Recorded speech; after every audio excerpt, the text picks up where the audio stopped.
I think I know what the others are in the A Song of Ice and Fire books, and I think I can prove it. At least as much as it can be proven without more books coming out. I'm going to be going through all of the evidence that I can find and all of the times that we see the others in the books to try and prove that this idea has been well set up from the very first book, all the way through A Dance with Dragons. In addition to that, we're going to cover things that George has said about the others in his interviews to the public, as well as in a leaked 1993 letter when he was trying to pitch the series that was never meant to be public. This explanation of the others, in my opinion, makes sense of all of it, and it fits really well with the story being told and sets up some really interesting conflicts for the future of the books. So strap in because today I really think we're going to be able to get to the bottom of the others. So, the first thing that I would like to establish about the others is that we have very good reason to suspect that they're not a normal traditional fantasy race in the way that you would think maybe the first time you read the books. They don't seem to be an icy version of elves that have their own society somewhere in the far north. This is the first fact I'd like to establish just in case there is any doubt, because it sets the foundation for everything else that we're going to talk about. The most obvious evidence of this is that in the television show it was eventually revealed that the others were created by the children of the forest. We were shown this explicitly in the show when they had that guy tied up with the roots, strapped to a weirwood tree, and they were stabbing him with an obsidian dagger. In addition to this, in the HBO Histories and Lore, they explain that yeah, in the ancient times when the children were warring with the first men were winning, so the children used what power they had, which was their green seers and their weirwood magic, and they created a weapon to turn man's numbers against them. I understand it if you don't want to believe the television show, though, so let's turn to a couple different book quotes that point at the exact same thing.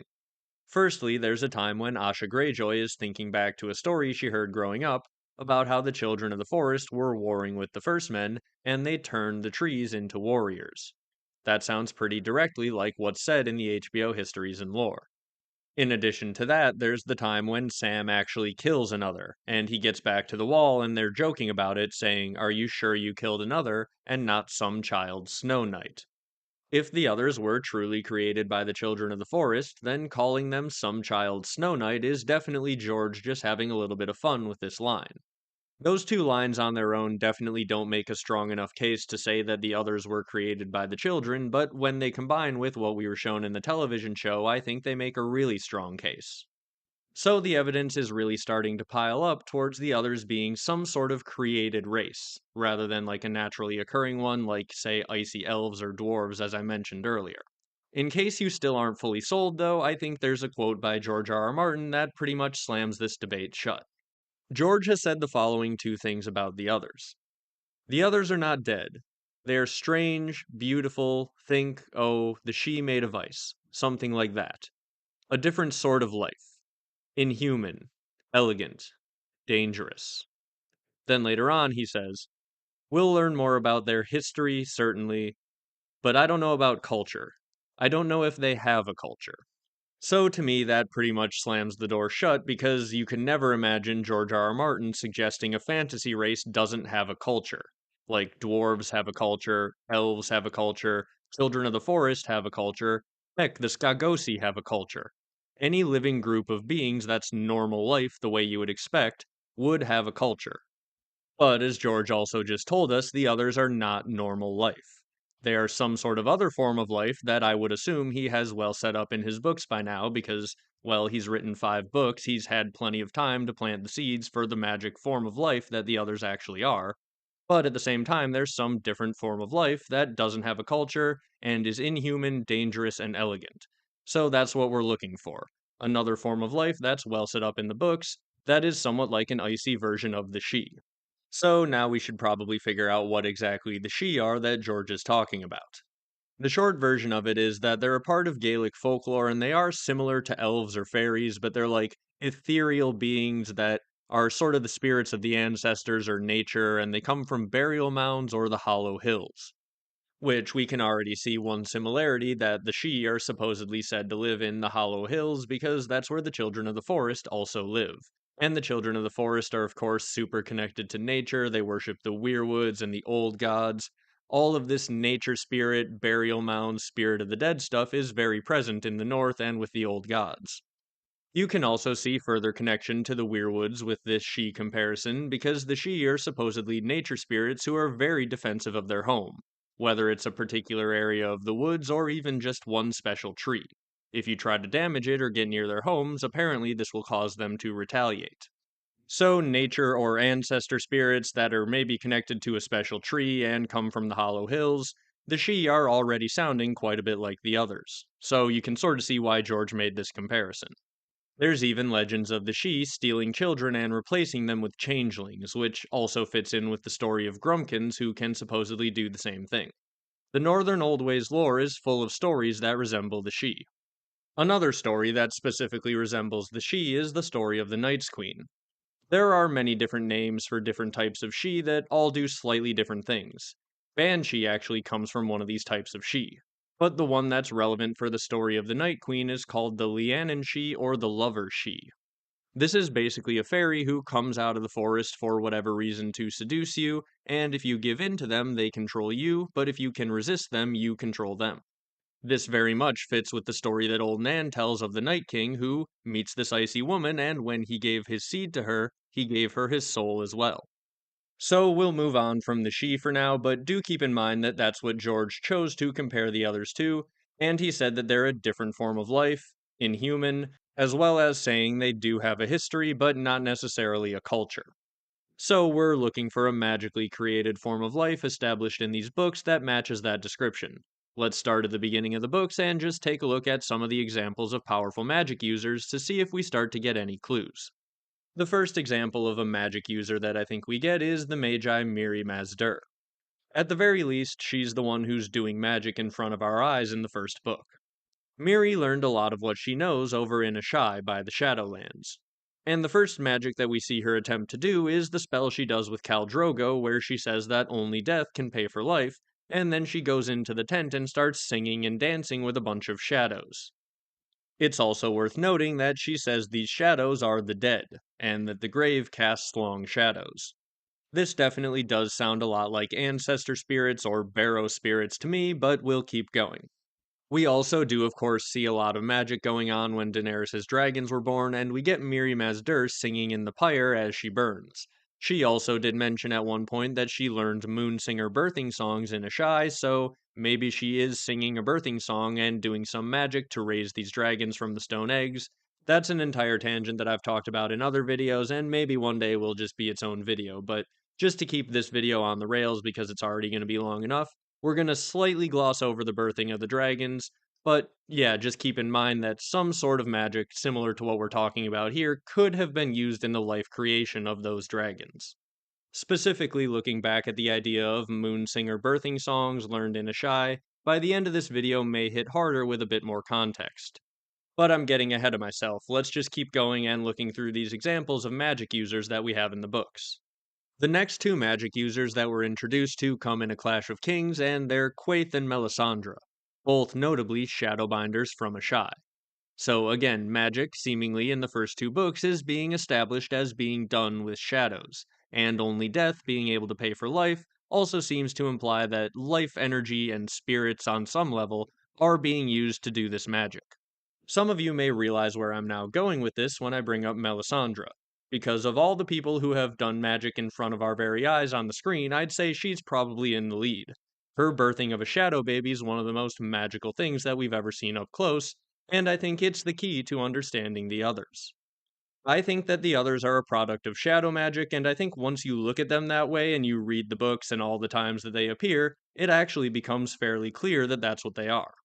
We will get into all the direct book quotes and examples that I think prove this, but also just on a really basic level, once you realize the others are a created form of life in this way, well, shadow life is basically the only created form of life that George has established in these books, and he's established it very clearly. It's a branch of magic that we've seen used in front of our eyes already, and once you realize that the others are probably a product of shadow magic, it makes them a part of a larger puzzle that you can actually start to piece together. So, I guess let's do just that. Let's start piecing together this puzzle. We're going to start with the details of what exactly Melisandre's shadow baby is and how it was made, because she does give us enough information to figure that out. It turns out that shadow babies are basically made in the same way that real babies are made, just with a little bit of added shadow magic. It requires Stannis and Melisandre to sleep together, and then Melisandre is able to birth a shadow baby that looks like a shadow of Stannis Baratheon. This shadow is seemingly cast out into the world with a purpose, or it's controlled by Stannis, it's not entirely clear, but it's cast out into the world while Stannis is asleep, and it goes out there and kills Renly. The reason that I say it's unclear whether Stannis is in control or not is because we know he saw what the shadow saw as it killed Renly.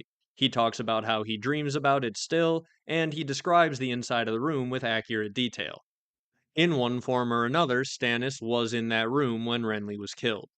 He defends himself by saying he was abed when Renly died, and when he woke up, his hands were clean. So this tells me that he feels really guilty, and I take him looking down at his hands in that way to imply that at least he feels like he's the one who did the deed.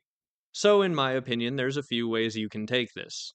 The most straightforward of which is that Stannis is the one who's casting the shadow, using the life force, the shadow looks like him, he's looking through the shadow's eyes, he feels like he's doing the shadow's actions. It would make sense that he's the one in control of the shadow completely. If this is the case, that would mean that Stannis, while he was laying there in bed, was making a conscious choice to go and stab his brother in the back. Another way that you can take this is the shadow is cast by the Shadowbinder using the man's life force. So, maybe Melisandre is the one who decided the purpose of this shadow, and the entire time that Stannis is looking through its eyes, he's not actually fully in control, but he does have to look through its eyes because it's his shadow and his life force. The idea of this sorceress woman who can tempt you into casting this shadow baby who she's fully in control of but is using your life force and who you have to view the consequences of, well, that does really fit with what we were talking about earlier of the fairy woman who seduces you, and if you give in, she's in control of you, but if you don't give in, you're in control of her. We will definitely get back to that entire dynamic because it's really important for figuring out this situation, but you may be asking yourself, Michael, you're talking about a fire magic user and the others are clearly ice magic. Why would we have any reason to suspect that ice magic is also capable of casting these shadows? Well, I'm glad you asked, hypothetical curious audience member who's leading me exactly where I'd like to go for this conversation, because now I need to bring up another piece of out of book evidence that I think is really important. There was a time where George R. R. Martin was having a bunch of little figurines made for all the characters in the books, and he very specifically commissioned them to make a mirrored version of the Melisandre figurine, but entirely icy instead of fire. This figurine has been speculated to be many things, including the Night's Queen or potentially some sort of turned Melisandre. Could she somehow be turned over to icy magic in the future? Maybe. I think that's unlikely.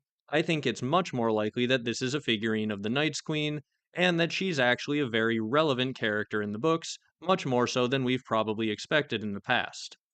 The fact that George would commission a figurine of this icy version of Melisandre, whoever she happens to be, definitely shows us that he has that idea in mind, an icy version of Mel.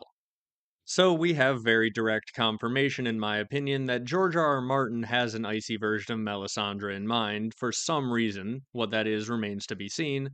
But we also have some other pretty good evidence, in my opinion, that the magics of ice and fire definitely do mirror each other. I think that on at least a surface level, we can see that the warging bond definitely mirrors the dragon bond in some way. It's a mental connection with a magical pet. There seems to be a consciousness mind meld of some sort or another, and these are taking place on the ice and fire side, so they definitely seem like counterparts to one another. The next example is I think that we can see George viewing the Weirwoods and the glass candles as an ice and fire mirror to one another. We already have the fact that the glass candles seem to be able to send dreams and visions and view things in a similar way to the Weirwoods, at least according to Marwyn. There's also the line that comes from one of the unused versions of the Feast for Crows prologue, which, if you don't know what I'm talking about, check out my video about all of George's old drafts. There's a bunch of his old drafts available at a library down in Texas, so that's where this comes from. So, as I said, in a version of the Feast prologue that he chose not to use, he has it revealed that you can bind yourself to a glass candle, and so long as the flame lasts, the person who's bound there cannot die. This really does sound exactly like the Weirwoods. As long as you're bound to the Weirwoods, and as long as the Weirwoods are fed blood, you cannot die. And he even says that the flame needs to be renewed from time to time with blood. So it really does seem like the glass candles and the Weirwoods are the perfect ice and fire mirror to one another, at least in George's mind. Even though he may not have put the full reveal out on the page for us yet, He's thinking about it when he's writing his rough drafts, and we can see that now. Also, let's just keep in mind that straight up the Faceless Men think that all gods are the same god. So if that ends up being true, well, all of this magic may just be coming from a similar power source or the same power source, and at that point it would make sense that there's mirroring powers in these different branches of magic. So I think that point has been firmly made that we should almost expect an icy version of this shadow magic to exist. Now let's turn to another line that actually comes from one of those unused drafts that George has stored in a library. So I talked about this in more detail in my full video about those drafts, but basically there was a scene in one of the old drafts where Mance was standing there looking at the remains of this horrible scene that was an attack by the others. And they find this place destroyed and someone asks who could have done this. Mance replies, "No men of woman born," which in book is just his cryptic way of saying this was done by the others. But out of book, we can actually get a bit of a clue from the fact that George would use this line to refer to the others. This line is a reference to Macbeth and a prophecy where there's a character who has his fortune told, and he asks who could possibly kill him, and he is told that no man of woman born can kill him, which he takes to mean that no man can kill him because every man is born by a woman. But then, of course, in the way that George just loves, the prophecy has a twist, and he's killed by someone who was born by C-section. So they had an unnatural birth. No man of woman born means someone born in an unnatural way in that context. And I actually kinda think that the reason George took this line out is it doesn't really make any sense other than as a reference to Macbeth, and a reference to the fact that the others are a product of an unnatural birth. This is something that I'm sure George would be fine hinting at, but he doesn't want it to be the only reason the line works, right? And it doesn't make sense for Mance to really say that or to know that.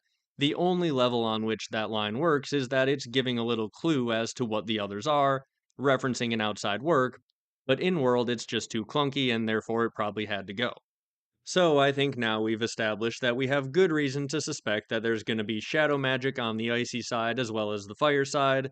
We've established that there's some reason to think George is thinking of the others as the product of an unnatural sort of birth. We've established that shadow magic seems to be able to create life, at least temporarily, but the others seem to be sticking around longer than the shadow that Mel casts. Do we have any reason to suspect that shadows can stick around more permanently? Well, yes, we do, and that's actually also established fairly early on in the series, when Dany visits the House of the Undying. When she arrives finally in the Chamber of the Undying, she doesn't find these powerful godlike beings or wizards. Instead, she finds these sad blue shadows. They're sitting in a long hall awash in gloom, around a stone table, above which floats a human heart, swollen and blue with corruption, yet still beating. These shadows and this heart is color matched to the blue shade trees that are outside the House of the Undying. So we've got these undying blue shadows that have been living in this stone hall in the House of the Undying for probably thousands of years at this point, however old Karth and the House of the Undying themselves are. It wouldn't really make sense for these shadows to ever be swapped out or anything like that, because at that point they wouldn't be the Undying. So, given all the examples we've seen where it seems like magic is done using this type of shadow, what type of system is actually set up here? Well, as far as I see it, the setup is that the warlocks get to live near these shadows and sap some magical power off of them. We see this when they're drinking the shade of the evening, and we're told they drink of shadows to do their magic. This makes sense when you think about the fact that when Mirri Maz Dur needed to do some magic, the first thing she did was call forth some shadows to dance with her. It seems like the presence of these shadows is something that gives off magical power. That's why the warlocks gain power from living at the House of the Undying.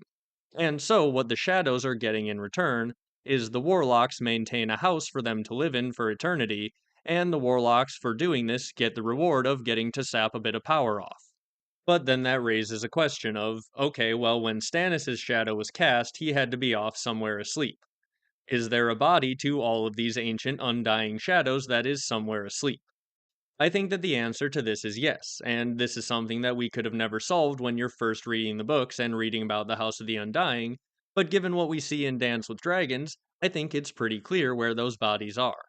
They're down in the roots of those magical trees that the shadows are color matched to, and that has the magical drink that's made from it. The shade of the evening trees are the Weirwoods in this magical system, There are shadows cast from these bodies, and the bodies are probably sustained and asleep down in the roots, just like we see tons of green seer bodies over in Westeros. And this also perfectly sets up the explanation for the others.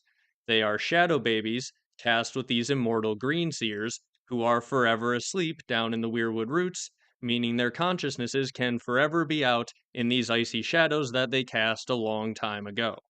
The children and their green seers turned the trees into warriors. The green seers cast warriors using the magic of these trees. The others are perfectly set up to be green seer shadow babies. All of the magical setup has been done step by step if George wanted to do this. And you can see why the green seers would find this beneficial as well. Assuming the bodies in the House of the Undying are down in the roots of those shade trees in a similar way, thus foreshadowing the system that George has set up in Westeros, well, that would make them very much like the bodies that Bran sees down in Bloodraven's cave. And all those bodies seem capable of doing is staring at the side of a cave wall forever. I talk about this line all the time, but in case you're not a regular viewer of the channel, welcome and make sure to like and subscribe. You've got a lot of cool stuff to check out after this. There is a line, though, in Dance with Dragons when Bran is warging into Hodor and exploring the cave, where he finds a bunch of old green seers from a long time ago, and it shows the future of what a green seer can expect once they're wedded to the trees.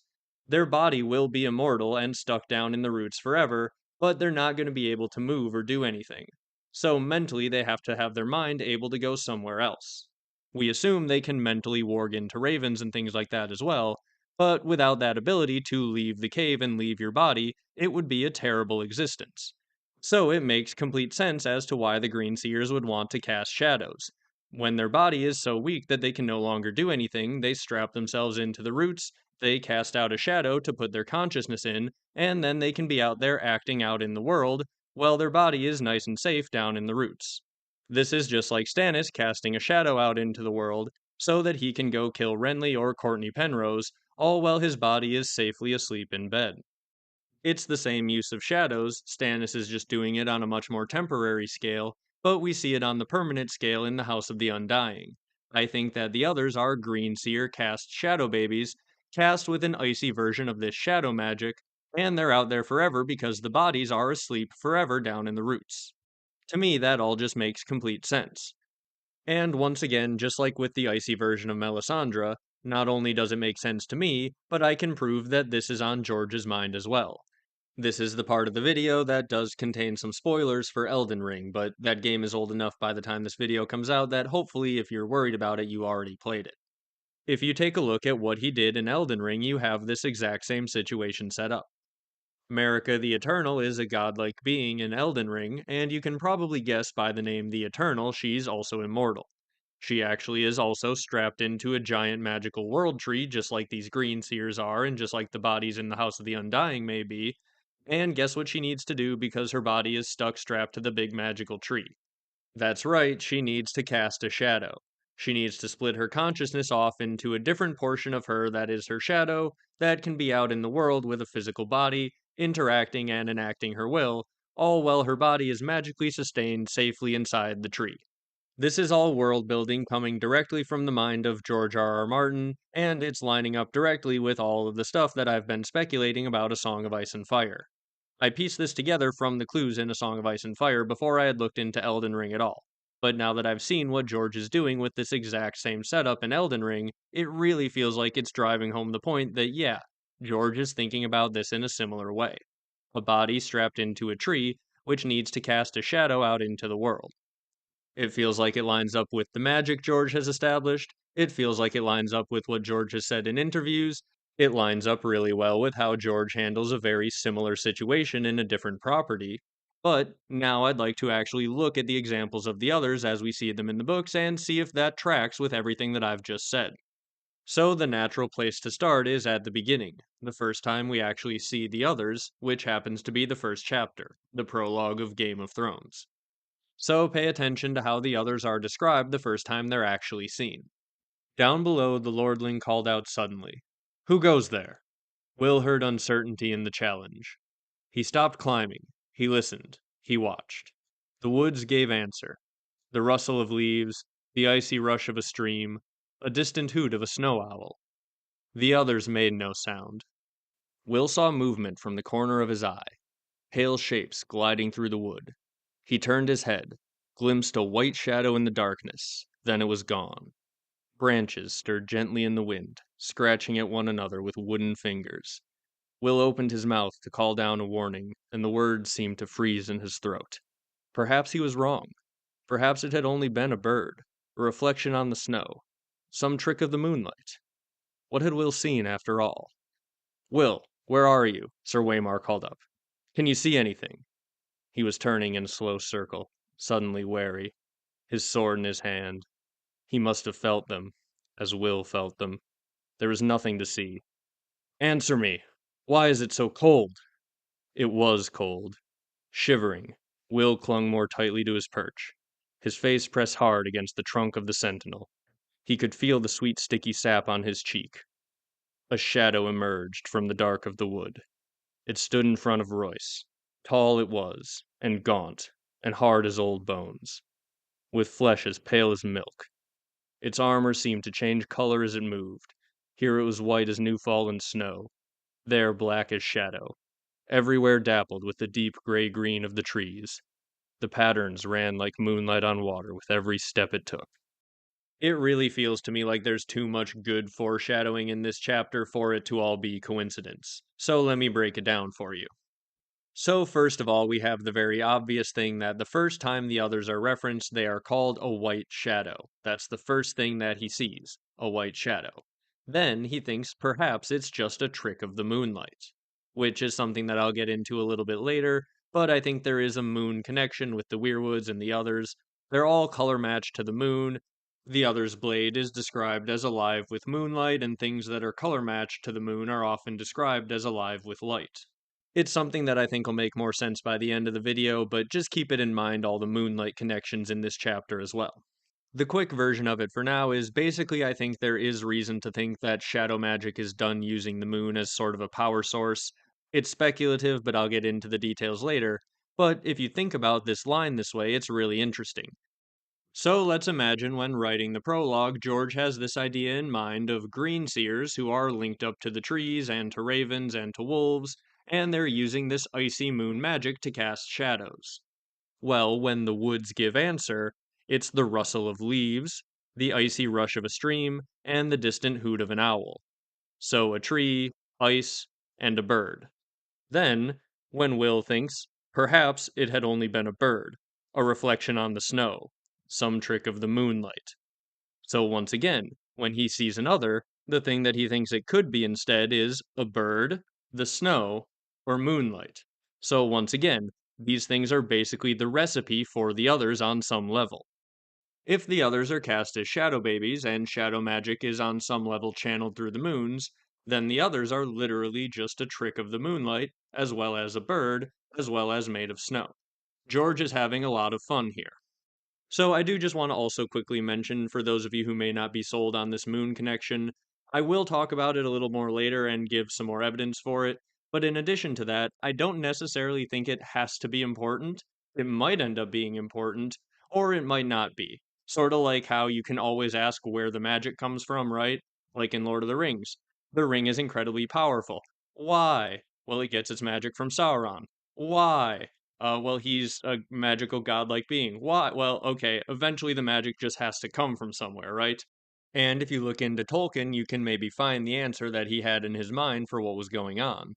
But it's not always necessarily going to matter. Well, I think George will have an answer in his mind as to where magic comes from, and I think the moons might be part of like channeling this magic, basically. This moon connection may end up being relevant, or it may end up just staying in the background.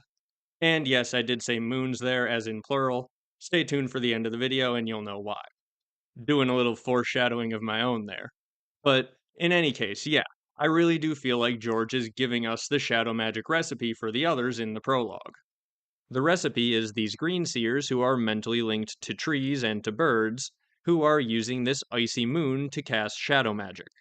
And George keeps up the foreshadowing of the ingredients for the others throughout this entire encounter. When Will is watching this happen, he is clinging tightly to a sentinel tree, and he feels the sweet sticky sap on his cheek, much like a weirwood face that's crying sap down the cheek. Throughout the chapter, trees are constantly described as though they're alive. They're humanized by describing their branches with phrases like wooden fingers. Then, when the other first steps into the clearing, we get one of the strongest lines of foreshadowing. A shadow emerged from the dark of the wood. This is just very direct. This is what the others are. They are a shadow that has emerged from the dark of the wood. The dark magic done with weirwood trees to cast shadows. This is very directly George telling us what the recipe is. Then let's take a look at the way that George describes the other's armor. Its armor seemed to change color as it moved. Here it was white as new fallen snow, there black as shadow, everywhere dappled with the deep gray-green of the trees. The patterns ran like moonlight on water with every step it took. So once again we have the others compared to snow, shadows, trees, and the moonlight. I promise by the end of this video I will make the case as to how the moon fits in here, but yeah, if icy moon shadow magic using someone who's strapped up into the weirwood trees is the recipe for the others, well then George is laying it on really thick here in the prologue, just as you would expect him to do. Another shadow-like quality that the others demonstrate is the fact that they make no sound. This is something that Will knows from the legends before he even sees the others, but it's also something that's confirmed a little bit later on down the same page. The other slid forward on silent feet. In its hand was a long sword like none that Will had ever seen. No human metal had gone into the forging of that blade. It was alive with moonlight, translucent, a shard of crystal so thin that it seemed to almost vanish when seen edge on. There was a faint blue shimmer to the thing, a ghost light that played around its edges, and somehow Will knew it was sharper than any razor. So there we get some good details about the others that we'll be able to compare to shadows when we see them later on. We get details about their silent movement over the snow, and also the weapon that they carry. We'll take a closer look at this comparison once we've actually read all of the examples of the shadows that we see, as well as all the examples of the others that we see. So a little bit later on then in the prologue, when Waymar Royce raises his sword to fight the others, we get another example of this silent movement. They emerged silently from the shadows, twins to the first. 3 of them, 4, 5. Sir Waymar may have felt the cold that came with them, but he never saw them, never heard them. In addition to this silent movement, once again, we get a bit of shadow imagery, and I would also like to point out the phrase twins to the first, because I feel like that could be important.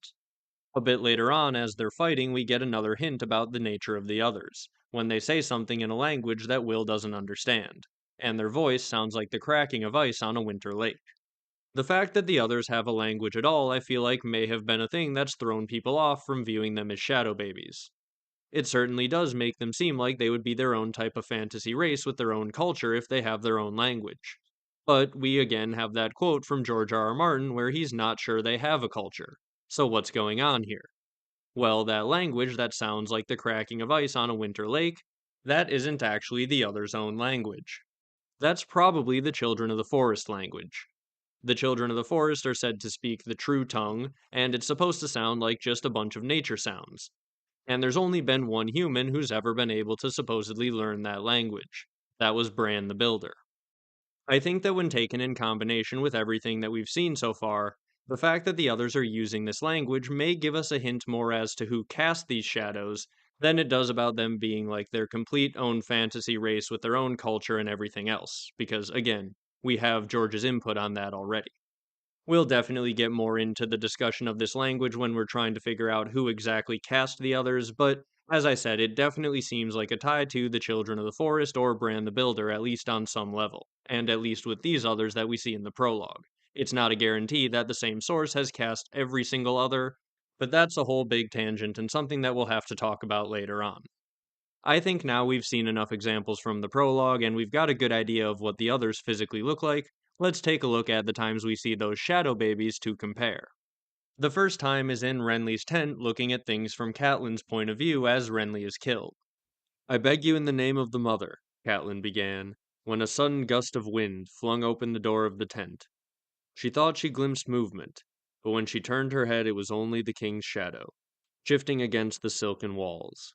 She heard Renly begin a jest, his shadow moving, lifting its sword, black on green, candles guttering, shivering. Something was queer, wrong, and then she saw Renly's sword, still in its scabbard, sheathed still. But the shadow sword. Cold? Said Renly in a small puzzled voice. A heartbeat before the steel of his gorget, parted like a cheesecloth beneath the shadow of a blade that was not there. He had time to make a small thick gasp before the blood came gushing out of his throat. So immediately we do see some similarities. The silent movement, the blade so thin that from the right angle it looks like it's not even there, and the ease with which that blade cuts through armor. And also Renly, even before he gets stabbed, he feels the cold of this shadow, which is very interesting because the others obviously give off a huge sense of cold. They give off way more cold than this shadow seems to give off, but this is a shadow cast with fire magic, so the fact that it gives off any cold at all is interesting. After Renly's killed, Catelyn thinks, the shadow. Something dark and evil had happened here, she knew. Something that she could not begin to understand. Renly never cast that shadow. Death came in that door and blew the life out of him, as swift as the wind snuffed out his candles. Initially, Brienne is blamed for the murder, and it actually starts like a huge fight because they're trying to kill her instantly just because she's sitting there with Renly's dead body, and Catelyn has to scream about how no, it wasn't her, and eventually she does break up the fight enough to get Brienne out of there, and they all come to the conclusion that it was a shadow of Stannis Baratheon. A little bit later on in Clash of Kings, Stannis needs to use this trick again to kill Courtney Penrose, and we get a bunch more information about these shadows that's really relevant. This comes in a Davos chapter when he has to smuggle Melisandre inside the walls of Storm's End, using the same passage that he used to get onions to Stannis way back in the day. Melisandre actually explains to him why she needs to be smuggled into Storm's End when she didn't need to be smuggled anywhere to kill Renly. Renly was out in the open and not protected, but Storm's End is ancient and has magic built within its walls, and shadows can't pass that. So she needs to get inside and cast the shadow on the other side of the magical ward. This is relevant because we have several magically warded structures in Westeros. Winterfell is implied to be one, Storm's End is implied to be one by this conversation here. Bloodraven's Cave seems to be one based on what we see how it's able to keep the whites and the others outside, and also the wall itself seems to form some sort of magical barrier which is implied would stop the others from being able to pass. So it would make a lot of sense then if all of these magically warded structures were just warded against shadow magic because, well, they're trying to defend against the others. But if it prevents Melisandre from doing her shadow magic, that's just more hint that, these are the same branch of magic if the wards work against both of them. Unless it's like an entirely magical blocking ward, but at the same time, she says specifically how shadows can't pass. To me, when added in with all of the other evidence and the quotes that we're going to be talking about here, this is some pretty strong indication that, yeah, these wards were set up to stop the others, but they happen to also stop the Shadow Assassin because it's probably a very similar thing. I do feel like it's worth reading the direct Melisandre quote here because it's pretty interesting. Who rode you to Renly? There was no need, she said. He was unprotected. But here, this Storm's End is an old place. There are spells woven into its stones, dark walls that no shadow can pass, ancient, forgotten, yet still in place. It seems very likely to me that these ancient and forgotten ward spells over these castles had something to do with that ancient and forgotten threat that they were dealing with thousands of years ago. Okay, so now let's move on to when we actually get to see the Shadow Baby born up close. This is in complete darkness as Davos has just navigated their way into a deep, watery cave underneath Storm's End. Have we passed within the walls? Yes, beneath, but we can go no farther. The portcullis goes all the way to the bottom, and the bars are too closely spaced for even a child to squeeze through. There was no answer, but a soft rustling, and then a light bloomed amidst the darkness. Davos raised a hand to shield his eyes, and his breath caught in his throat. Melisandre had thrown back her cowl and shrugged out of the smothering robe. Beneath, she was naked and huge with child. Swollen breasts hung heavy against her chest, and her belly bulged as if near to bursting. Gods preserve us, he whispered, and he heard her answering laugh, deep and throaty. Her eyes were hot coals, and the sweat that dappled her skin seemed to glow with the light of its own. Melisandre shone. Panting, She squatted and spread her legs. Blood ran down her thighs, black as ink. Her cry might have been an agony or an ecstasy or both. And Davos saw the crown of a child's head push its way out of her. 2 arms wriggled free, grasping. Black fingers coiling around Melisandre's straining thighs, pushing, until the whole of the shadow slid out into the world and rose taller than Davos, tall as the tunnel, towering above the boat. He had only an instant to look at it before it was gone, twisting beneath the bars of the portcullis and racing across the surface of the water. But that instant was long enough. He knew that shadow, as he knew the man who'd cast it. This dramatic scene is when we learn exactly what type of shadow killed Renly, where it came from, and how Stannis cast it. If the others are a product of shadow magic, you can look at this scene and imagine how the birth of another would look. An icy version of Melisandre doing this sort of magic with a green seer strapped up to a weirwood. When we get a full look at the shadow after it's fully been born, we also get a lot of interesting information. First of all, it's able to slip through the portcullis, which was just described as too small for even a child to fit through, so they can apparently slide through small spaces and little things like that. They're just stopped by magical barriers. We then get confirmation that even with just a little look, Davos is able to recognize whose shadow that is. So the shadow does bear a direct physical resemblance to the person who cast it. This is particularly interesting because if you remember back in the prologue when we saw the others, the ones that stepped out later were described as twins to the first. Now, I suppose we don't know for sure how directly he's saying they are twins, but if they literally are twins, as in they look exactly alike, they have the same facial features, well, then that would imply that these are all shadows cast from the same person. And we know Stannis has cast multiple shadows at different times, so that does seem plausible, and actually would be one of the main explanations I can think of for why these shadows, or why these others, would all look exactly alike. It also really does feel like this fits with how George R.R. Martin likes to hide his clues and reveal his mysteries. He's not going to tell us anything directly about the others, but he is going to show us things about all of the magic behind the others in other circumstances that we would never recognize are actually foreshadowing the others until we have enough information to put it all together. This shadow magic of Melisandre, as well as the tree-based shadow magic in the House of the Undying, are opportunities for George to foreshadow the shadow magic that's used to create the others, all while keeping the others a complete mystery in terms of things he's told us directly about them.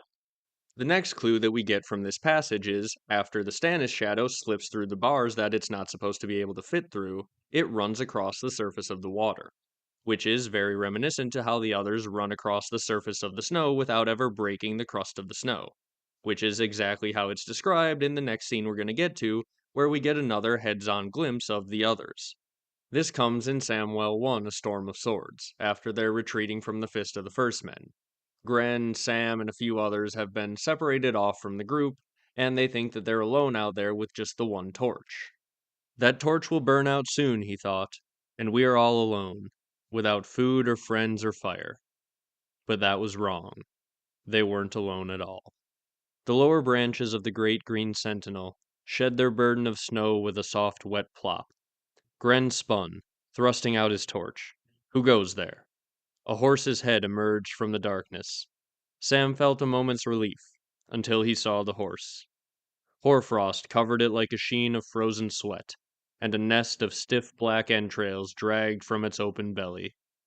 On its back was a rider, pale as ice. Sam made a whimpery sound, deep in his throat.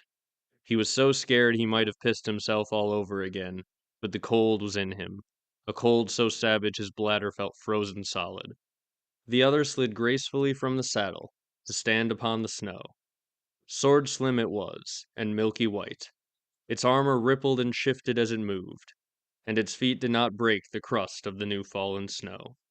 So in both the cases of the others and the shadow babies that we see, we have this sort of effortless, weightless movement on top of snow or on top of water. Imagine something that has any weight at all dismounting a horse and not even breaking through the crust of freshly fallen snow. It's just not possible if this thing is not completely weightless like a shadow would be. Gren tries to threaten the other with a torch, and the other simply slashes the head off of the torch, causing it to fall into the snow and go out. Then we get the passage, The whites had been slow and clumsy things, but the other was light as snow on the wind. It slid away from Paul's axe, armor rippling and its crystal sword twisted and spun, and slipped between the iron rings of Paul's mail, through leather and wool and bone and flesh. It came out of his back with a hiss, and Sam heard Paul say, "Oh," as he lost the axe. Impaled, his blood smoking around the sword, the big man tried to reach his killer with his hands, and almost had before he fell. The weight of him tore the strange pale sword from the other's grip.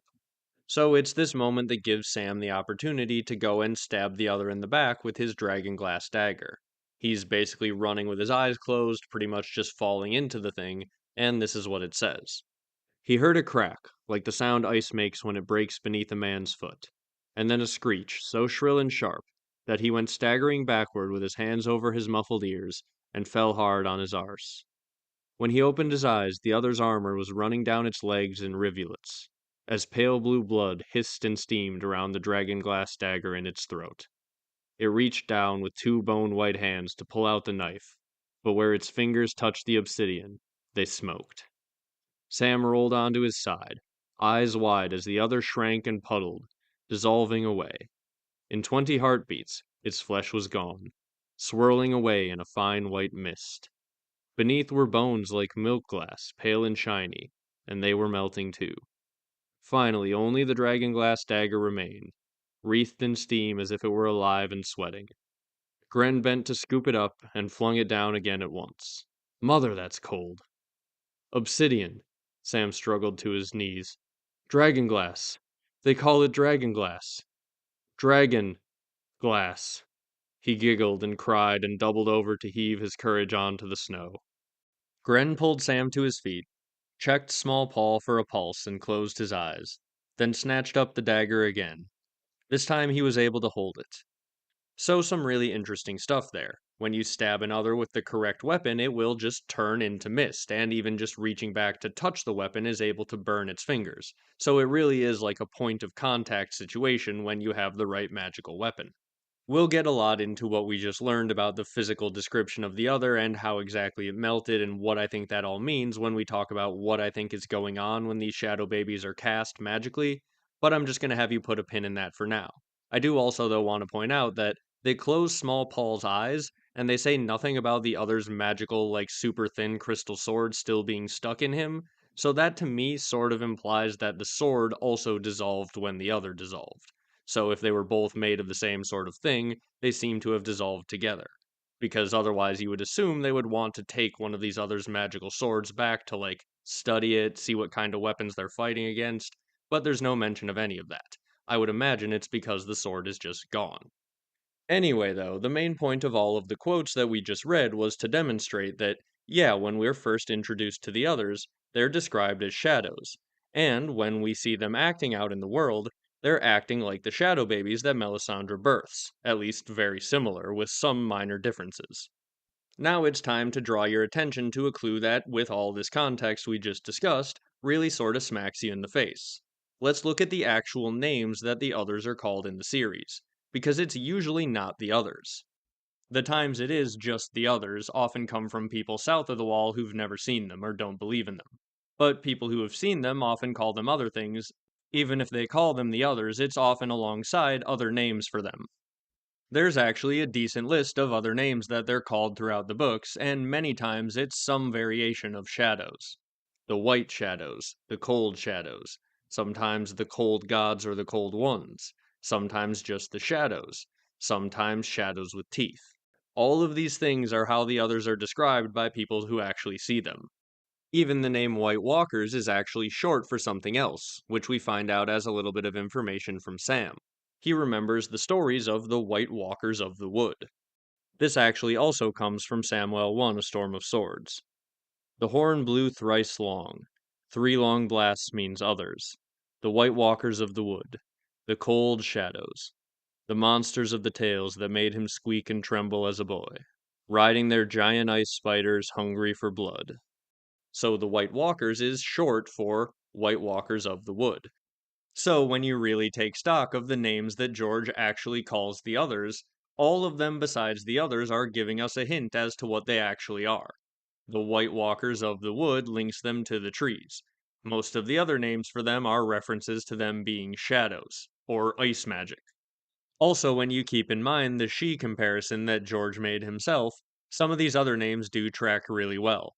The cold gods make sense if they view these as the spirits of the gods or the spirits of nature, which is what the old gods are supposed to actually be. The cold gods, the cold ones, and the cold shadows make complete sense because of all the cold that these things give off when you're anywhere near them. But the fact that we have both cold shadows and white shadows, along with several other variations, including once when Tormund refers to them as shadows made of mist, which would track really well with what we just saw when Sam stabbed one, they're literally a shadow made of mist. The fact that we have all these different shadow based descriptions of them from a bunch of people who have seen them up close tracks really well, in my opinion, with this entire theory of the others being basically green seer shadow babies.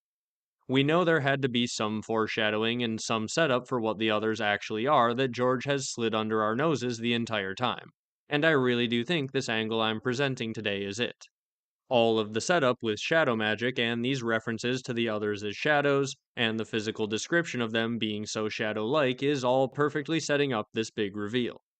Let's continue now to take a look at some more of the first hand accounts of people who have seen the others. This comes from Jon 3, A Clash of Kings, when he's told that Craster gives his sons to the gods. What gods? Jon was remembering that they had seen no boys in Craster's keep, nor men either save Craster himself. The cold gods, she said. The ones in the night. The white shadows. Jon has a quick PTSD flashback to the white that attacked Mormont, and then he asks, what color were their eyes? Blue. As bright as blue stars. And as cold. She has seen them, he thought. Craster lied. So this confirms to Jon that yes, they have indeed seen these others, and they describe them as white shadows. There's another time, though, that Craster's wives talk about the others, when they're talking to Sam and begging him to take Gilly and her baby south. They tell him that if he doesn't take the baby, they will, and the Raven replies, they. Sam asks who, and they reply, the boy's brothers, Craster's sons. The white cold's rising out there, Crow. I can feel it in my bones. These poor old bones don't lie. They'll be here soon. The sons. So, in this theory of the others, what exactly is going on with Craster's sons that explains why the others are taking them out into the woods, and also explains why Craster's wives would refer to the things that are coming to take the boy as the boy's brothers. Well, this is something that I put out a video on a while ago after I first realized the others are likely shadow babies, and I call this the reverse Craster theory. Basically, what's going on with Craster's sons is what's going on with Craster's daughters, and it's likely all a part of some deal that he has with the others. This type of deal definitely comes back to the she comparison and inspiration for the others. There are tales where you could make deals with the she or keep them at bay with gifts, and that seems to be what Craster is doing. In fact, given we have the existence and legend of the Night's Queen, an icy sorceress figure from beyond the wall, and we know that George did commission that icy Melisandre figurine, I think it's reasonable to suspect that there could be another one of these icy women out there, or potentially even the same one still out there, who Craster has now made a deal with. We know that Melisandre's incredibly old, her icy counterpart likely could also be incredibly old. And what would an other birthing icy shadow woman want with Craster's sons? Well, I think it's basically the same setup that Craster has going on with his daughters. You let them get old enough and start breeding with them. As terrible as it is, this seems like it would be a setup that would be mutually beneficial to both of these parties. And if this is indeed where many of the others that we're seeing in the modern day come from, and potentially explaining why we're seeing a resurgence of the others, well, then it would make sense why the others also don't trouble Craster. Because he's helping create them. Also, this would just work on the level of like you can make deals with the she and give them gifts and things like that. So, without the line about the others that are coming to take the boy being the boy's brothers, you would definitely just assume he was just straight up keeping them at bay with gifts. But I feel like it's a little bit stronger if the others are actually getting a real material benefit from this deal. And turning the boys into essentially shadow factories with this icy sorceress who could still be out there feels like a way that that could work for the others. Craster's had daughters at this point who are rather old and have had many children of their own, so he's definitely had sons who are old enough to be out there birthing shadows if they've been taken to the north and strapped up to a tree against their will. That would definitely explain why the shadows that are coming to get the boy would be the boy's brothers. And Craster's wives may know enough about his deal with the others to know that. They may be the only ones who actually know what's going on. When you actually again think about what magic is set up in the books and foreshadowed by George, it makes a lot more sense that they would be taking these boys north and casting shadows with them, as opposed to poking them in the forehead and all of a sudden they become a little baby other. This way just makes more sense and is again set up in the books. Now, since we are talking about this, I think it is a good time to bring up what exactly might also be going on when shadow babies are being cast, because there is that thing about how only death can pay for life, and then you need to have sex to cast a shadow baby. So, there is some chance that in George's mind, what's going on is that unborn baby is the sacrifice being used to cast the shadow. There definitely seems to be something going on like this with the Targaryen babies. Daenerys's baby is killed, obviously, in the spell for Khal Drogo in the very beginning, and we see these sort of lizard-type births go on with the Targaryens quite often. Many people have speculated that there's some sort of magical exchange going on here where the Targaryens are getting power in exchange for these unborn babies. Since this is something that's already heavily speculated upon by the fandom with good reason, and we are directly having a spell that comes from a pregnant belly of an unborn baby, and we're directly having a spell that's cast by having sex and then the woman gets pregnant and births a shadow baby, it would seem to track with the magical math that, yeah, maybe the source is that original baby that was created, then shadow magic is done, and you birth the shadow baby instead. Maybe. At that point, you could definitely see why D&D would definitely look at George after he reveals this to them and go, "Oh, damn, George, ain't no way we're putting that on TV for a casual audience. They will be very upset with that. If we're using these neverborn babies as the source of casting the others, and the source is also involving these bodies that are taped up to trees for their entire lives, being used for shadow magic in ways that they don't consent to. Yeah, that sounds terrible. Why don't we just tie the guy up and stab him? That seems like a much more TV casual audience friendly version of what you're doing." Thus explaining why we got the version of this that we got in the television show, and why they were terrified to go deeper into all this Weirwood magic. And for those of you who are saying, oh, they would have definitely gone that dark, they showed naked people all the time, they showed us Craster. Well, yeah, but we didn't get a sex scene with Craster and one of his daughters. There was no need for that. That's a level of darkness that the show never went to, and I don't think they were really intending to. This is where they also cut the likely Jojen paste theory and just had him die before they actually got inside the cave. So you can see how they were definitely avoiding some of the darker things that George seems to be doing. If this is indeed what the others are, I can almost see why D&D would make that choice. It would be rather crazy for them to display this in its full gory detail for everyone on television. I'm not saying it was the right decision for the show in the long run. I still think they probably should have gone into whatever George's actual magic setup was, but at the same time, if this is indeed the setup and what was being done with Craster's sons, well, A, that's a bit difficult to explain on TV in a big dramatic reveal scene, right? You have to explain, like, oh, they're taking the baby now and they're gonna wed it to the trees in some dark ceremony, and then it'll spend its entire life strapped up to a weirwood tree, and then when it's old enough, yeah, no, that's a less dramatic reveal than what we got, where they take the baby to an altar and they transform it. It does convey the same message, but maybe in a more TV friendly way.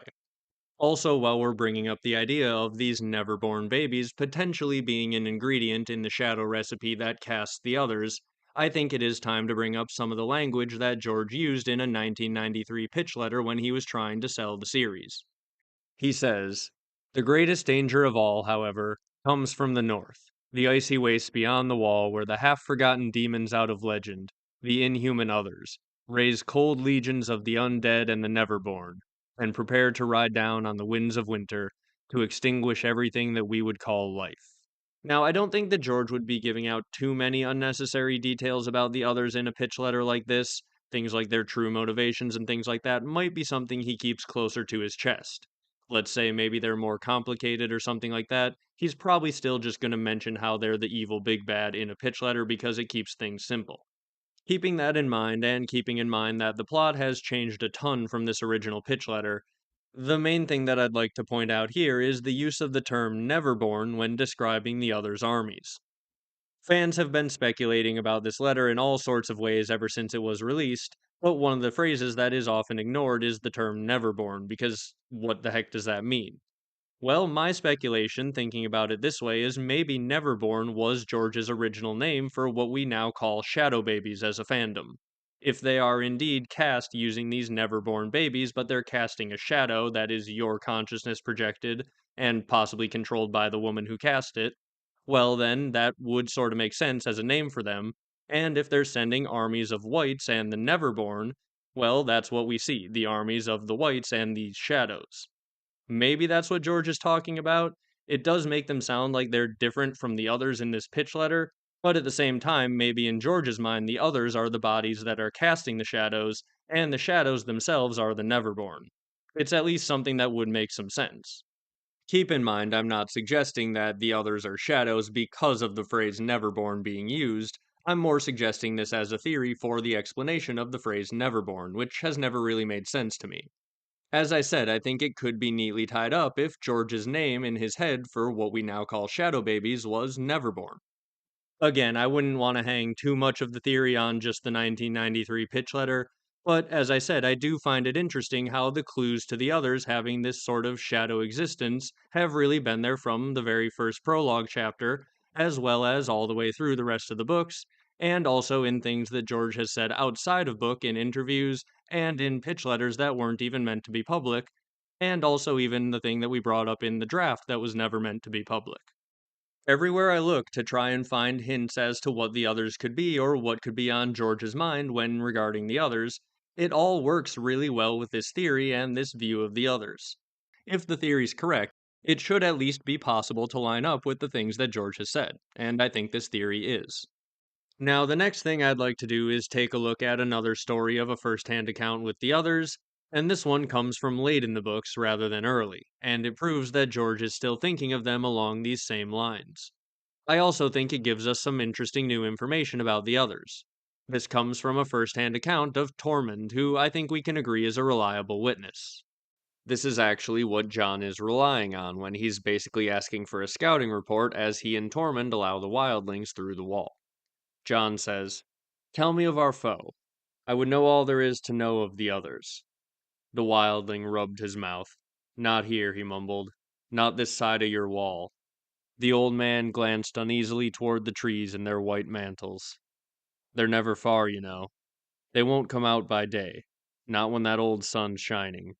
But don't think that means they went away. Shadows never go away. Might be you don't see them, but they're always clinging to your heels." "Did they trouble you on your way south?" "They never came in force, if that's your meaning. But they were with us all the same, nibbling at our edges. We lost more outriders than I care to think about, and it was worth your life to fall behind or wander off.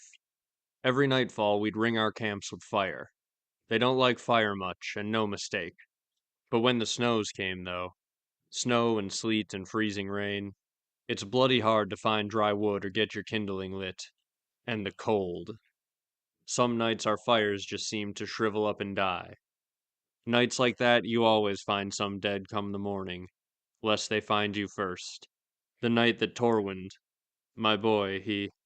Tormund turned his face away. "I know," said Jon Snow. Tormund turned back. "You know nothing. You killed a dead man. Aye, I heard. Man's killed 100. A man can fight the dead, but when their masters come, when the white mists rise up, how do you fight a mist, Crow? Shadows with teeth. Air so cold it hurts to breathe like a knife inside your chest. You do not know. You cannot know. Can your sword cut cold?" So I feel like we definitely get enough information from Tormund there that we can confirm he's also seen the others with his own eyes. And he calls them shadows made of mist. I think this is clearly because, as we've seen, they are shadows made of mist. Another time in Dance with Dragons that just reinforces that George is still thinking of the others in this way. In Melisandre's POV, she in her vision gets a glimpse of the others. And how does she describe them? She describes them as shadows in the shape of skulls, skulls that turn into mist. So, yeah, the others are once again shadows made of mist. So, overall, I really do think that the entire idea of the others being shadows is incredibly well set up from the text. Everywhere you look for evidence, you seem to find it, in my opinion. And I really don't think it's all that speculative at all once you lay it all out like this. I think this is just what the others are most likely to be. It just seems to me to be much more foreshadowed and much more well set up by what we have in the books than pretty much every other theory I've heard of the others before this. Some of the details around it may be speculative, but on some level or another, the others being green seer or weirwood shadow babies is something that I feel like is an incredibly strong idea. So now with that idea established, I would like to do a little bit of speculation on top of it. Basically, there are enough hints that I think we can follow this magic up a level and see what's going on a little bit more. So here we go. I'm going to attempt to make the case now that all of this shadow magic that we've seen might just be moon magic, and George would have done this for a very specific reason. So, as I mentioned briefly, there are a bunch of weird lines that seem to imply a connection between the moon, the Weirwoods, and the others. We have this color matching that's going on between the others, the Weirwoods, moonlight, milk, and milk glass are also included in this color matching. The sword Dawn is described as the color of milk glass, alive with light. The Black Gate is a giant Weirwood face that's also alive with light. The other sword in the prologue is alive with moonlight. There's a line where Bran sees a Weirwood at the Night Fort, and it looks like the tree is reaching up to try and grab the moon and drag it down into the well where the Black Gate is. I already mentioned that in the prologue, the other is first described as potentially a trick of the moonlight, and patterns on its armor run like moonlight on water. It's all, as I said, pretty speculative, but this could definitely hint at some connection between the moon and whatever magic is going on here. Especially when you consider that the others don't come out during the day when the sun is out. This is something that Tormund confirms for us in A Dance with Dragons, and when you consider the phrasing of alive with light along with all this color matching, to me this could imply the idea that the moonlight is the source of this life. This shadow life could be cast from the moon. If the others are directly sourced from the moon, and therefore that's why they can't come out during the day, it would also make sense why the Night's King and the Night's Queen were called what they were, and why the others come during the long night. It's potentially because if you're cast from the moonlight, then you would only be able to be out at night when the sunlight isn't too strong and basically blocking out any moonlight. The long night would be the perfect time for these moon cast shadows to be able to be out there all the time, going wherever they want and doing whatever they will. Now, this actually gets pretty interesting because we've talked about how only death can pay for life. So, what would be going on with the moon if it's able to actually cast life? Well, there are some religions and even some new age sort of hippie religions that believe that you get reincarnated by your spirit going up to the moon, where it's stored up there for a while until you're reincarnated back. And if there are a few things we know George is drawing inspiration from for this story, it's old mythology and some hippie shenanigans. So, this idea of storing souls in the moon could make some sense. And when we look around the world for religions, one of the religions we see is the moon singers. Remember, as Daenerys' dragons were born, Miri Mazdur was singing in the pyre. And it was introduced before that Miri Mazdur learned moon singer birthing songs in Asshai. So, moon birthing songs being sung as life is born, more hints of magical life being able to be produced from the moon, at least potentially. I've also talked in the past about how I'm definitely on board with the idea of that comet was a piece of that broken up moon. I think that parts of the moon were broken up and have been flying around, some of them crashing to Earth, one of them probably flying overhead containing some souls, which Daenerys could use to birth her dragons. Because again, that moon broke up to birth the dragons, so when a piece of it's flying over, dragons come back. I don't think that's a coincidence. I think there might have been some moon magic being done with a piece of the moon and moonsinger birthing songs, and there was life born. So, if these ancient religions like the moonsingers were storing their souls up in the moon, well, then that would make the moon a really strong source of magic, and shadow magic specifically. So, okay, you may be saying, the shadows that are color matched to the Weirwoods are also color matched to the moon, but what the heck is Melisandre's shadow then? Why does it look so black and drink in the light? Well, to help answer this question, we're also going to turn to Elden Ring. You see, in Elden Ring, there are actually two moons in the sky. It's just that one of them is cloaked and darkened by dark magic. In one of the endings of the game, you can team up with a character called Ranni the Witch to uncover this moon and reveal it again. This character, Ranni, looks remarkably like that icy figurine of Melisandre that George had commissioned. She really does straight up look like the Elden Ring version of the Night's Queen. The crazy thing is, though, she didn't always look like this. This isn't her true form. She actually put her soul into a doll that gives her this appearance. But her real body, when you find it in the game, is someone who was red-headed that looks a lot like Melisandre. So originally she looked a lot like Melisandre. Then, as far as I understand it, she basically teamed up with the moon and started doing moon magic, and took on this icy Night Queen-like form. This red-headed figure, who eventually turns into an icy blue Night Queen type figure, could definitely parallel Melisandre if she is indeed destined to turn into the icy form that George had commissioned into a figurine.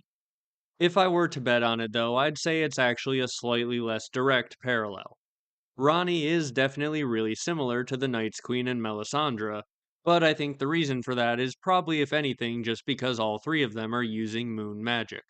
They're all moon sorceresses. Just quickly as well, another potential hint to this idea that shadow magic is connected to the moon. In Elden Ring's DLC, the Shadow of the Erd Tree, as far as I understand it, there's like this new area that's basically a shadow realm, and in that realm, the moon is gigantic. So in the Shadowlands in Elden Ring, the moon is huge. Just another connection. It's the fact that the more you look, the more of these weird connections you start to find. That makes me look a little bit differently at the times where George compares the others to the moon in the prologue. Now maybe you can see why I was saying it really does feel like a magical recipe. But to finish that point I was making about the two moons of Elden Ring, there were actually two moons in A Song of Ice and Fire as well. The fire moon is apparently no longer in the sky because it apparently cracked and broke when it got too close to the sun, and the dragons were all born. But what if that moon didn't actually disappear? What if it's just like the moon in Elden Ring where it's cloaked and darkened by some dark magic? And that dark magic could have been the spell that was done to take the souls out of that moon and turn them into dragons. This could be the thing that the ancient Valyrians did so long ago that could have given them magical power, but corrupted the ways of nature. And this could have darkened the fire moon. I'm not sure that I mentioned it earlier, but if there are two moons in A Song of Ice and Fire, it really does make sense that they're just the ice and fire moons. That makes a lot of sense, so I would think that fire magic is channeled through that darkened fire moon, which is why the dragons were born from it, and the ice magic is channeled through the icy moon that's the one we're usually seeing in the sky, and that's why the others are color matched to that moon. So, if the icy moon is color matched to the others and the Weirwoods, and it's glowing with moonlight, and the fiery moon has been darkened by this dark magic, well, then that would really explain why there's a bunch of stone over in Asshai and in a few other places that drinks in the light. Those are probably pieces of the broken up, darkened fire moon. If that's the case, well, then it perfectly does explain why Melisandre's fiery shadow appears the way that it does, as a dark shadow that would seem to drink in the light. In both of these cases, it's just casting a humanoid figure that's color matched to the moon that's being used to cast the magic. And if you're looking for more color matching, remember how I suggested earlier that the House of the Undying, with those shade trees and the undying shadows, was a bit of foreshadowing and a similar setup to the Weirwoods with their green seers and those icy shadows? Well, take a look at the color of the barks of each of those trees. You have the black bark of the shade trees matching perfectly with that darkened shadowy moon, and you have the white bark of the Weirwoods that perfectly matches the color of moonlight. This would basically mean that shadow magic as we see it is just straight up moon magic, and this would actually be kind of a genius setup from George. Because we can no longer see the second moon that's darkened in the sky, and because our world has one moon, it's easy to just assume that A Song of Ice and Fire only has one moon. That means that when we see this shadow magic being done with the darkened moon and it's appearing all dark and shadowy, we don't make the connection to the white shadows that are cast with the other moon. It allows George to expertly foreshadow a lot of the magic behind the others in a way that we would never pick up on. At least until now, if this theory's correct. One of the weirdest things about the others is how it felt like there's just no information about them or way to grasp what's going on with them. In a series of books that's so well foreshadowed, surely George must be doing something to set up what the others are going to be like, and I think that shadow magic is it. He's just disguised it by having us only see it cast through the other moon so far in the series.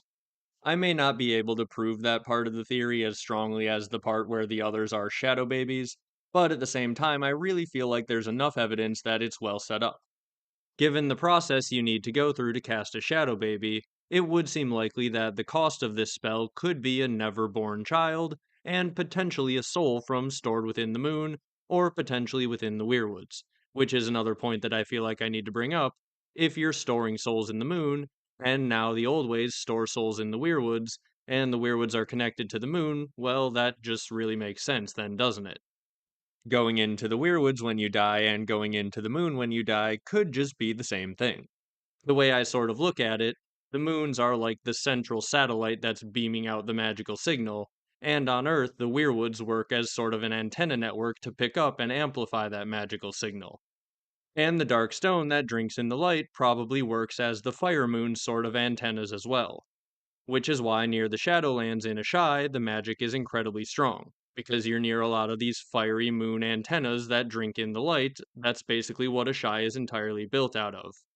And then it also explains perfectly why Melisandre feels so powerful at the Wall. The Wall is likely a line of Weirwoods, which is a huge amplification of this other moon's magic. The Weirwoods are an amplifying antenna in the same way that the dark black stone of Asshai is. The other thing that seems to be going on when these shadows are cast is, at least in the case of the other's icy magic, they seem to be dropping the temperature in the shape of this humanoid form. So, if we're basically looking at this as consciousness projection, you need to give your consciousness a form that it can take, or something that it can inhabit that you can essentially warg into. Basically, you need to warg into thin air, so what do you do to the air? Well, in the case of the others, it would seem that you freeze that air into an icy body that you can warg into, using this icy moon magic to create a body out of the frozen moisture in the air makes a lot of sense of what we see of the others. They can, in George's words, do things with ice that we couldn't even imagine, or something very close to that. So if yeah, they can just magically create things out of ice by manipulating the air in this way using this icy moon magic, that makes a lot of sense. And it makes a lot of sense that when Sam stabs the other, it turns into mist, because if you heat up that moisture again, that's what it would do. It would turn into mist. It really does feel like an area of effect spell that freezes the air when you look at what happens when Sam stabs the other. It seems to be a similar effect to what happens to the moisture in the air when you're breathing in and out on a really cold day. This meeting of cold and hot is what creates this effect. And what's happening is the cold from this other that is now dissolving away is heating up and turning into mist. Initially, I thought that maybe the fire magic shadows were cast in a similar way where it fills the air with smoke or something like that, but that didn't really make that much sense. And now that I think about it, I think it's basically actually just filling the air with that dark magic that is currently cloaking the fire moon. That's what allows it to drink in all the light and give it the shadowy appearance. The shadows cast with fire magic seem to be color matched to that black stone, which, if there is a darkened moon in the sky, would be color matched to that moon. It all really just lines up just as well as the others to the Weirwoods to the moon, all in a big line. At least that's the best explanation that I have so far based on what we've seen from these shadows. But I really do imagine that shadow magic and these shadow life forms that are created from it will play a very large role in the future books. I have a full video coming very soon on the channel that's going to go fully into detail about the implications that I think this is going to lead to in the Winds of Winter. I've been trying to record a version of this video for quite a while, and every time I try to include that as a topic in this video, it gets to be like a 2 hour plus video, and I don't want to edit a 2 hour plus video. I'd rather break it up into more digestible topics. This is already my longest video ever, I think. So, a couple of the natural questions raised by this theory that I'll be covering soon on the channel include what people strapped to Weirwoods are actually out there casting others. Are the others we're seeing today coming all from Craster's sons? Are they coming potentially from some ancient figures like the Night King or Bran the Builder, or other random kings of winter? Bloodraven himself is strapped up to a tree. Is Shiera Seastar somewhere casting his other shadows? Who really knows, right? We're gonna try get to the bottom of it. It's a really big discussion though, and every time I tried to record the video and include it, it became just way too big of a video.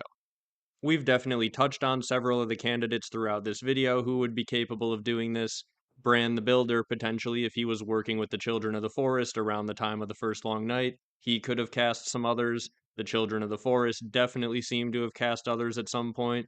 There seems to be some really strong evidence that maybe Craster's sons are being used to cast others that we could be seeing out in the world today. Are all of them coming from him? Are some of them coming from these ancient figures? The Night's King and Night's Queen almost certainly were casting others at the Night Fort. The Black Gate is part of a giant weirwood, and we know that they were called the Night's King and Night's Queen. Again, the others come at night. The Night's Queen seems like an icy shadowbinder. It all just fits perfectly to think that the Night's King was tapped into the weirwood at the Night Fort, somehow powered by weirwood magic, and he was using this shadowbinder to cast icy others.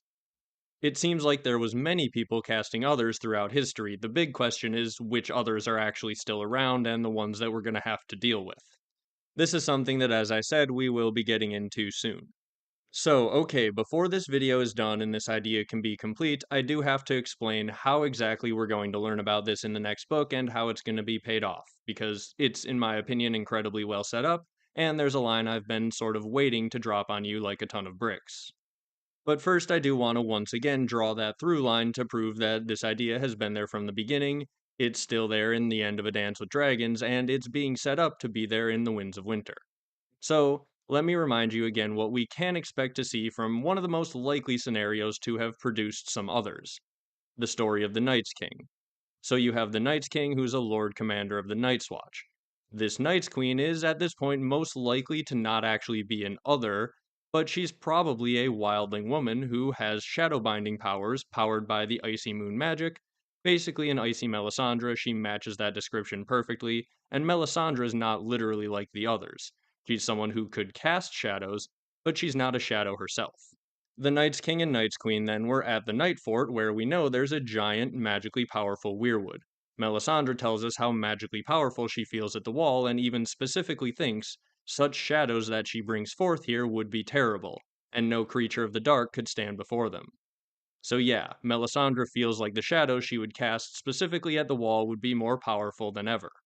So you've got the Night's King, a magical giant powerful weirwood that he could tie himself into or tap into the weirwood magic of somehow. Then he's likely sleeping with a Shadowbinder at this incredibly powerful magical location of the Night Fort, and this is likely producing others given the stories about how he was sacrificing to the others. It is possible that maybe he just had a Craster-like deal set up as well, but at the same time, it does also sort of seem like maybe he was just straight up casting others with the Night's Queen himself, rather than like having his sons do it like Craster seems to be doing.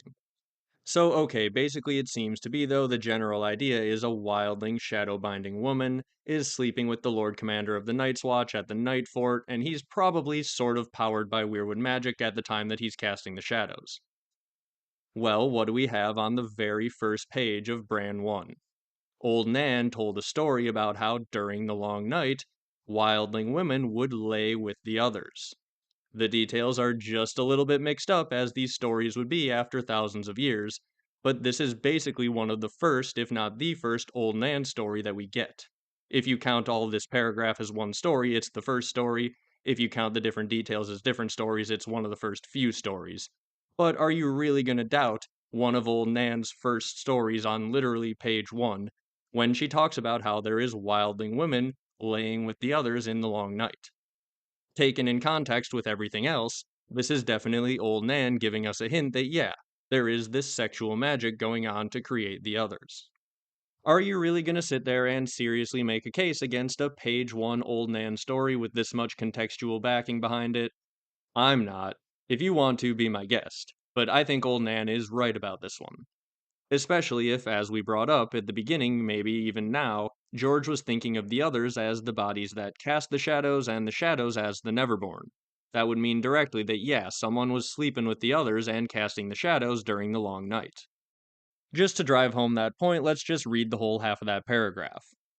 He remembered the hearth tales old Nan told them. The wildlings were cruel men, she said. Slavers and slayers and thieves. Check, they do all that. They consorted with giants and ghouls. They do that as well. Stole girl children in the dead of night. Yeah, that's how they get married. And drank blood from polished horns. I'm sure some of them do.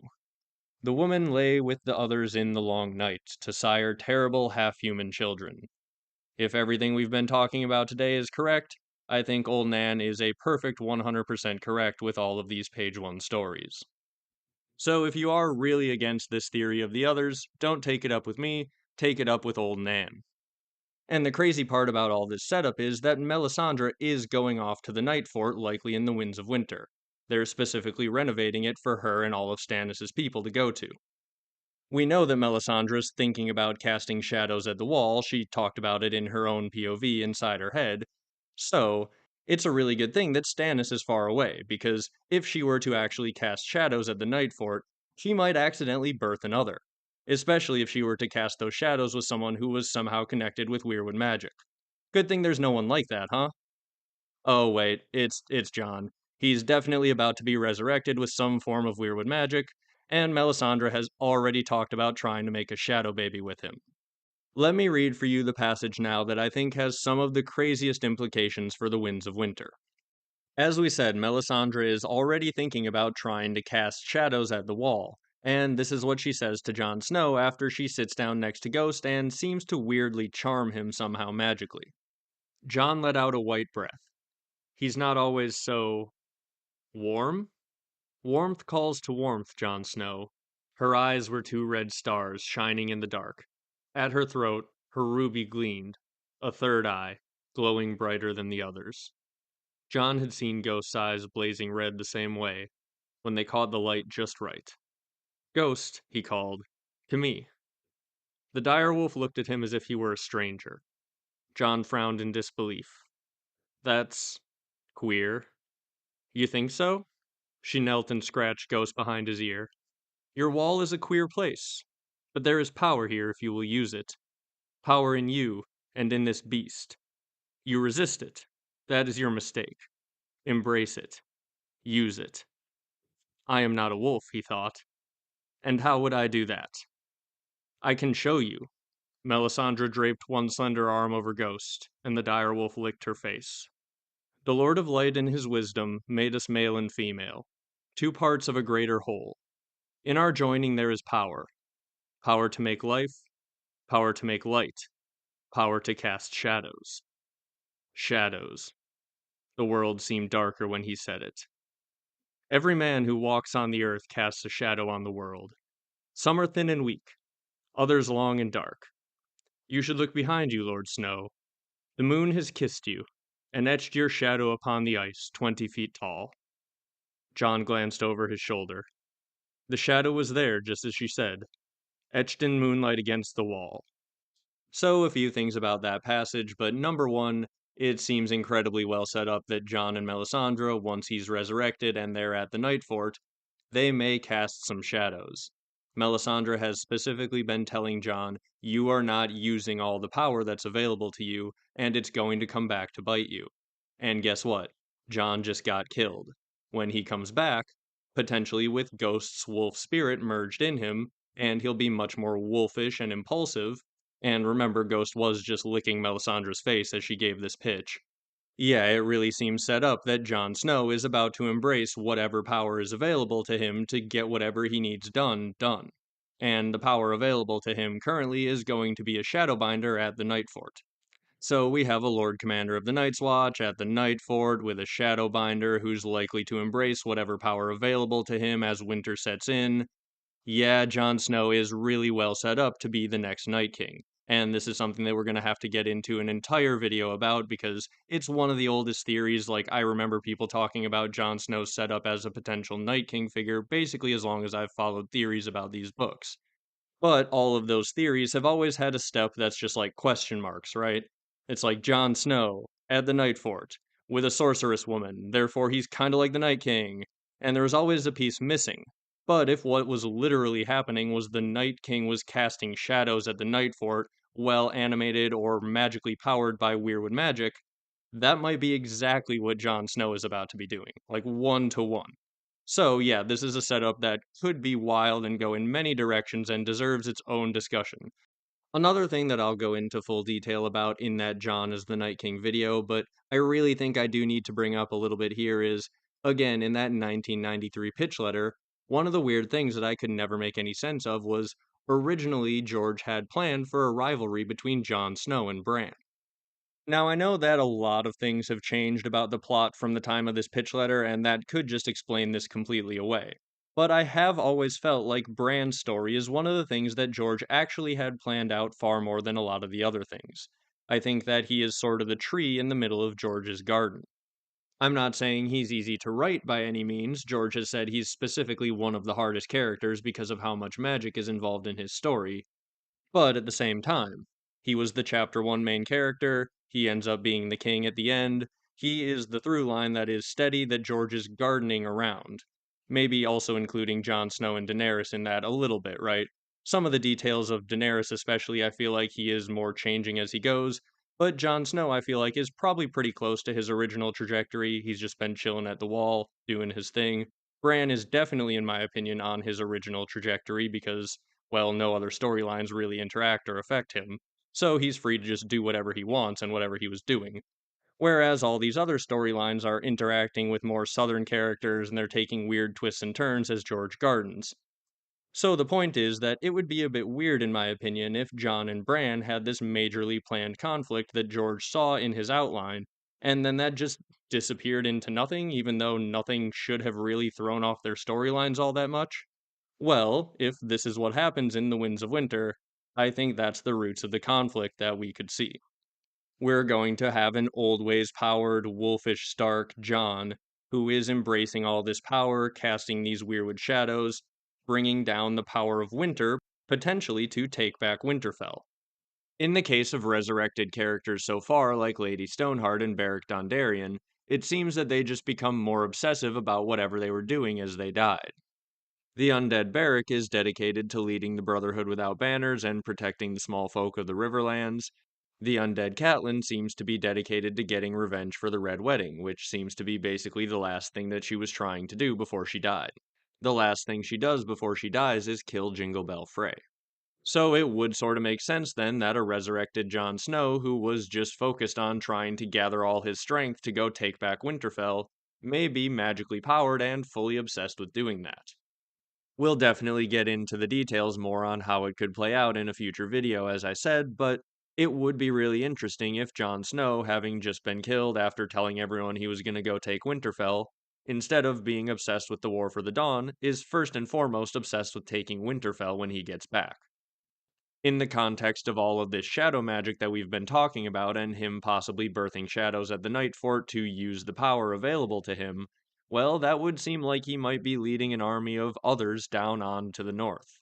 Winter is coming, the old kings of winter. This is feeling very old ancient Stark coded. If something like this were to happen, this is going to be a return to the old ways, a return to the way that the Starks have been doing things for thousands of years. And I think Bran is going to get a first-hand Weirwood view of how terrible and horrible that is, as Jon leads his army of wintry shadows down on the Winds of Winter to take back his seat. Contrasting to this, where Jon is taking his full power and unleashing it on everybody, you have Bran, who is literally physically incapable of having children, as Sansa told us in the television show. The implication was it was important because, well, he can't have children, so he's not going to be worried about, like, trying to set them up to do well, and maybe they can even have more elections when he dies.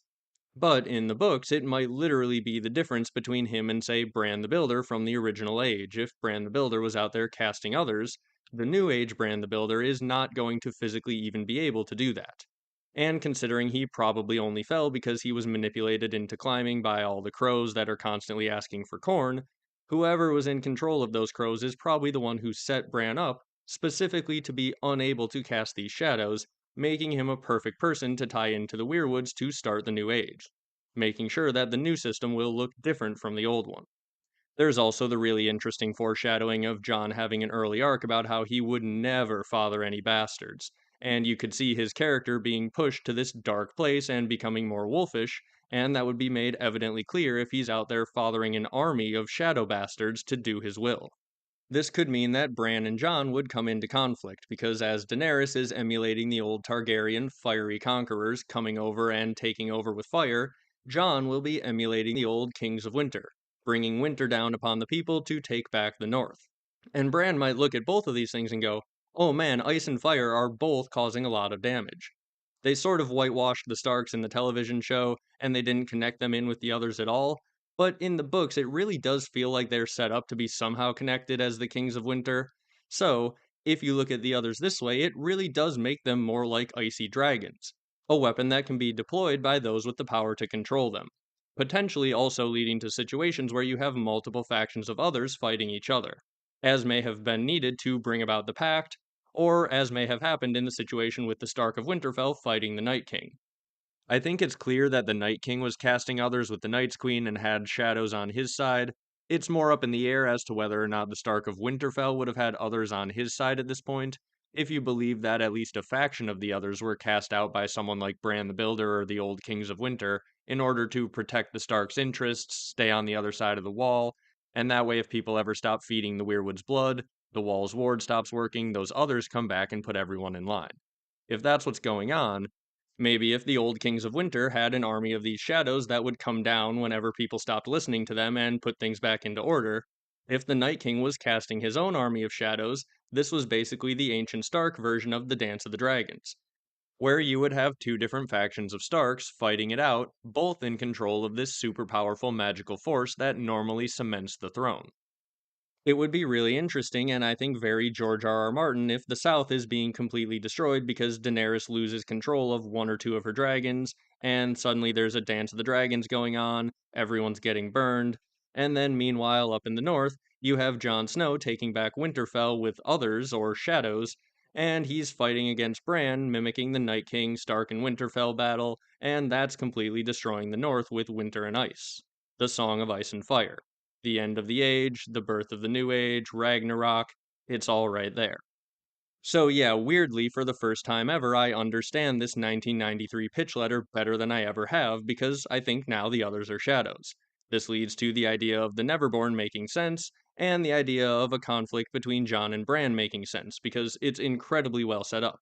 As I said, Jon is definitely set up to be casting shadows at the Nightfort in the Winds of Winter or whenever he's resurrected, and Bran is physically incapable of doing so.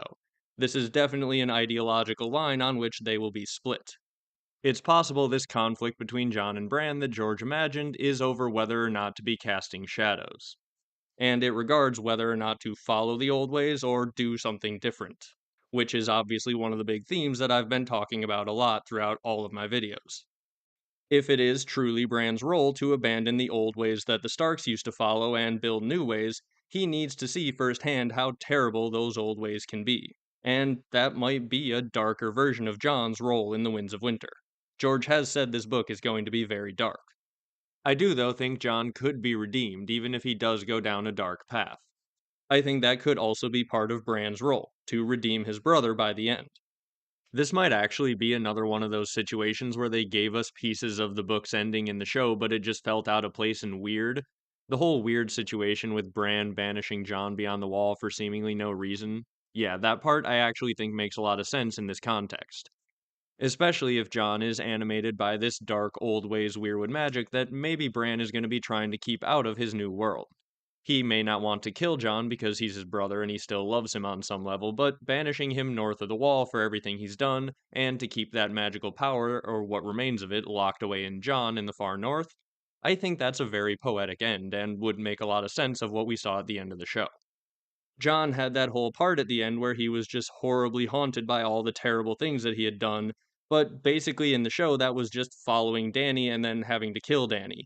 It would hit a lot harder, I think, if he had been basically the icy version of Dany, leading an army of others into the north and doing a bunch of damage. And Bran had to put a stop to that, and imprison Jon, maybe potentially banish him north of the wall by the end of the story, like we saw in the show, and Jon by the end goes north of the wall as like a punishment, and he's haunted by all the terrible things he did because he gave in to this dark, tempting power. I think that feels like the story that's being set up for Jon in the Winds of Winter now that I look at all of this. As I said, though, I will definitely have an entire video soon just talking about Jon Snow as the potential next Night King and all of the details of all the cool implications of this and how well set up it suddenly seems to be, if indeed the others are shadows. So stay tuned for that. This is just another one of those things about this theory, though. It not only feels like it's incredibly well foreshadowed, it seems like it fits thematically, and it feels like it raises a ton of really interesting questions, and even gets characters into places that the fandom has been theorizing they're gonna go forever, we just didn't see the path directly there.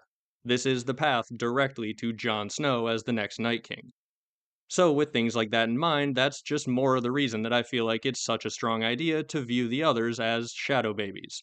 The product of shadow magic, whether you want to call them shadow babies, shadow assassins, shadow warriors, the cold shadows, the shadows made of mist, maybe the neverborn, or as many people in world just call them, the others. Thank you all very much for watching. Remember to like and subscribe. There's a Patreon down in the description if you would like to support the channel. And again, definitely let me know what you think about anything I mentioned here down in the comments. I really look forward to seeing some people discuss these things through this point of view besides just me. Thank you all very much, and I'll be back with something else very soon.